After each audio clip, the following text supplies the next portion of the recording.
¿Qué tal? En el video de hoy lo que vamos a hacer es resolver el siguiente circuito, pero en este caso este circuito está compuesto de capacitores o condensadores. Este ejercicio fue obtenido del libro de Jaramillo, el cual abarca del tema 2 en el ejercicio 6 con respecto al tema de capacitancia y de eléctrico. Entonces vamos a verificar en qué consiste este problema. Dice, para la conexión de capacitores de placas planas que se muestra en la figura, en la cual C1 es igual a 11 picofaradios, una área de 200 centímetros cuadrados y una distancia de separación de estas placas de 3 milímetros. Nos piden tres incisos. Inciso A, el valor de la capacitancia de C2. Inciso B, el capacitor equivalente entre los puntos A y C. Y C, la energía total almacenada por los capacitores si se aplicara una diferencia de potencial de voltaje de el punto A al punto C de 120 voltios. Entonces, sin más preámbulos, vamos a empezar con el primer inciso, el cual nos indica el valor de la capacitancia. En este caso, para que nosotros podamos calcular el valor de la capacitancia, únicamente necesitamos aplicar una fórmula sencilla. El valor de una capacitancia, voy a poner inciso A, se resume de la siguiente manera: por K epsilon 0 por el área sobre la distancia. Con esto nosotros podemos calcular la capacitancia de cualquier condensador. En este caso, como había dicho, K corresponde a la constante dieléctrica. Estamos manejando aire, por lo tanto esta constante dieléctrica tiene un valor de 1. Una epsilon 0, el cual tiene un valor de 8.85 por 10 a la menos 12. Una área con respecto a estas placas y una distancia de separación. Entonces lo único que tenemos que hacer es sustituir valores. K tiene un valor de 1, epsilon tiene un valor de 8.85 por 10 a la menos 12. Y necesitamos verificar que todo lo tengamos con respecto a unidades homogéneas, ya que no podemos estar mezclando metros con centímetros o newtons con kilogramo fuerza. Entonces verificamos que la epsilon 0 está manejando como coulombs cuadrados sobre newton por metro cuadrado.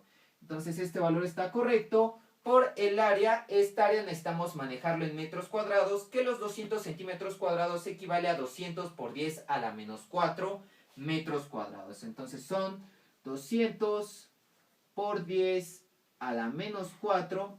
Y todo esto dividido entre la distancia de separación de dichas placas, el cual es de 3 por 10 a la menos 3 metros. Entonces tenemos 3 por 10 a la menos 3 metros. Y este valor tenemos que meterlo en la calculadora. Si metemos estos valores a la calculadora, me va a dar una capacitancia de 5.9 por 10 a la menos 11 farads. Recordemos que la capacitancia se mide en farads. Y si nosotros queremos vernos un poquito más profesionales, pues esta capacitancia también la podemos dejar como 59 picofaradios.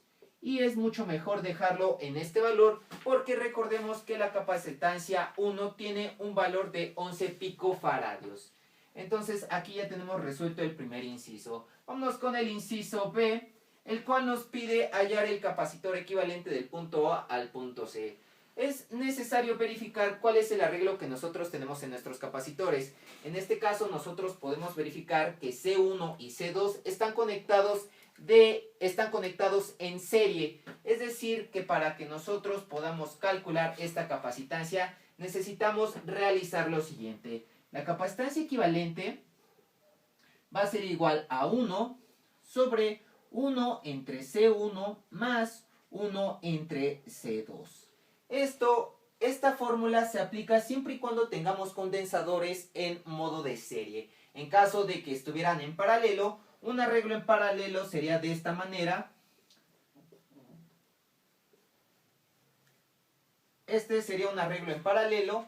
Y en este caso lo único que se tendrían que hacer es la suma de los dos capacitores. Es decir, C equivalente es igual a C1 más C2. Pero como lo tenemos en serie, que la configuración sería así, tenemos que utilizar que la C equivalente es igual a 1 sobre 1 entre C1 más 1 entre C2. Entonces, aclarado esto, lo único que vamos a hacer es sustituir valores. C equivalente va a ser igual a 1 entre 1, C1, ¿cuánto vale? Este C1 ya nos los están dando por default. Tiene un valor de 11 picofaradios. Más 1, ¿y cuánto es el valor de C2? Aquí C2 tiene un valor de 59 picofaradios. Entonces esto es necesario meterlo en la calculadora para poder obtener el valor. Si esto lo metemos a la calculadora, me va a dar un valor de 9.271 picofaradios. Y así es como obtenemos nuestro inciso B, capacitor equivalente de los puntos A a C. Y ahora, como tercer inciso, lo que tenemos que encontrar es la energía total almacenada por los capacitores de B a C. ¿Cómo podemos reescribir este circuito ya con esta C equivalente? Nuestro circuito nos quedaría de la siguiente manera. Aquí tenemos el punto A y aquí nos quedaría un único capacitor y aquí tendríamos este punto C. Este capacitor sería el capacitor equivalente que encontramos en el inciso anterior, el cual tiene un valor de 9.271 picofaradios. Y tenemos una diferencial de potencial del punto A al punto C de 120 volts. Entonces lo que tenemos que hacer es calcular la energía almacenada. Para que podamos calcular esta energía almacenada se denota con la letra U.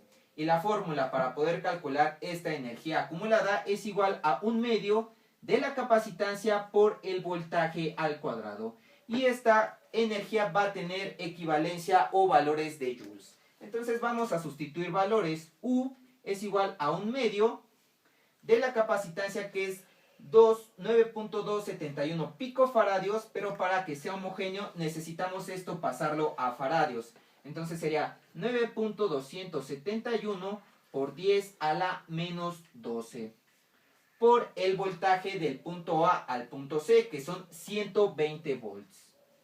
Tenemos los 120 volts y esto es necesario meterlo a la calculadora, el cual metiéndolo a la calculadora me estará dando un total de 6.675 por 10 a la menos 8 joules. Y este sería el resultado de nuestro inciso C. Como ustedes podrán observar, para el análisis de capacitores o resistencias es muy similar, solo que aquí cambian pequeños parámetros. Cuando nosotros tenemos capacitores en serie, lo que tenemos que hacer es la suma de las inversas. Y cuando los tenemos los capacitores en paralelo, únicamente se hace una simple suma. Esto hablando de capacitores. Si tenemos resistores, en caso de que los resistores estén en serie, estos resistores únicamente se van a sumar. Y en caso de que las resistencias estén en paralelo, va a ser la suma de las inversas. Entonces espero que con este video haya quedado claro de cómo hacer la reducción de un circuito, cómo calcular cuando nos dan placas planas y paralelas, es decir, el área, la distancia de separación y la constante dieléctrica, y de igual manera calcular la energía que se presenta en todo un circuito.